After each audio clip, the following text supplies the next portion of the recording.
அழுதுட்டு இருக்க? யார்கிட்டயும் சொல்லாம ஏன் வீட்டை விட்டு போன? நான் எதுக்கு இருக்கேன்? என்னால நான் நினைச்சு எதையுமே செய்ய முடியல. படிக்கணும்னு ஆசைப்பட்டேன், ஆனா இந்த வீட்டுல இருக்கிற யாருமே எனக்கு சப்போர்ட் பண்ணல. ஆனா அந்த அக்கா தேவதை மாதிரி எங்க இருந்தோ வந்து எனக்கு ஹெல்ப் பண்ணாங்க. தப்போ சரியோ அவ்வளவு ரிஸ்க் எடுத்தாங்க. ஆனா நான் கடைசியில அவங்களையே மாட்டி விட்டுட்டேன். நான் மனுஷியே இல்ல. இத பாரு, நீ சொல்லலனால அவங்க கண்டுபிடிச்சிருப்பாங்க. அவ தப்பு பண்ணாதனால தண்டனை அனுபவிக்கிறா. தப்பா? யார் தப்பு பண்ணா? தப்பு பண்ணது நானு. அந்த அக்கா படிக்கணும்னு நினைச்சுதான் இதெல்லாம் பண்ணாங்க. ஏமா, ஆனா இந்த வீட்டுல என்ன பெத்த அப்பாவே என்ன கண்டுக்கிறது இல்ல. அவருக்கு அவர் பையன் மட்டும் தான் முக்கியம். அம்மாவா நீயும் புரிஞ்சுக்க மாட்ற, சப்போர்ட்டும் பண்ண மாட்டேங்கிற.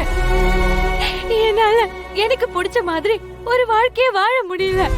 உங்க யாருக்குமே புரியல. ஒரு அடிமை மாதிரி வாழ்றதை விட செத்து போயிடுறேன். என்ன வார்த்தை நீ பேசுற? யார் உனக்கு இப்படி எல்லாம் பேச கத்து கொடுத்தது? உங்க யாருக்கும் என்ன பிடிக்கல. என் மேல அக்கறையே இல்ல. ஏய், உனக்கு இந்த குடும்பத்தை பத்தி என்னடி தெரியும்? ஊர்ல ஒரு சாதாரண விவசாய குடும்பம் தான் என் குடும்பம். அன்னைக்கு சாப்பாட்டுக்கே ரொம்ப கஷ்டப்பட்டுட்டு இருந்தோம். ஒரு நாளைக்கு 2 வேளை சாப்பிடுறதே ரொம்ப பெரிய விஷயமா இருந்துச்சு. நாங்க அப்படி ஒரு நிலைமையில இருக்கும் போதுதான் உங்க அப்பா எங்க வீடு தேடி வந்து என்ன பொண்ணு கேட்டாரு. பெரிய இடம், பெரிய வீட்டு சம்பந்தம் என்ன தேடி வந்திருக்குன்னு எங்க அப்பா ரொம்ப சந்தோஷப்பட்டு என்ன கட்டி வச்சாரு. நானும் பெரிய கனவுகளோட சந்தோஷமா இந்த வீட்டுக்கு வந்தேன். ஆனா கல்யாணம் ஆகி 5 வருஷம் ஆகியும் எனக்கு குழந்தையே இல்ல. உங்க அப்பாவை பார்த்தாலே கைய கட்டிக்கிட்டு தூரத்துல நிக்கிறவங்க கூட அவர் போனதுக்கு அப்புறம் குழந்தை இல்லன்னு வாய்க்கு வந்தபடி எல்லாம் பேசுவாங்க. இதுல இன்னும் சில பேரு உங்க அப்பாவை கேவலமா நீ எல்லாம் ஒரு ஆம்பளையானு பேசி இருக்காங்க.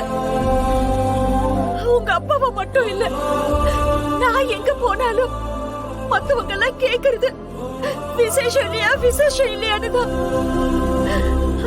ஒரு கட்டத்துல குழந்தை இல்லாதது எங்களுக்குள்ள இருந்த சந்தோஷத்தை மொத்தமா பறிச்சிடுச்சு. நானும் போகாத கோவில் இல்ல, வேண்டாத சாமியும் இல்ல. ஒரு குழந்தை கிடைக்கணும்னு எவ்வளவு வேண்டுதல், எவ்வளவு விரதம், எவ்வளவு பரிகாரம் பண்ணிருக்க தெரியுமா? கடைசியில இது எல்லாத்துக்கும் முடிவு கட்டி நீ எங்களுக்கு மகளா வந்து பிறந்த.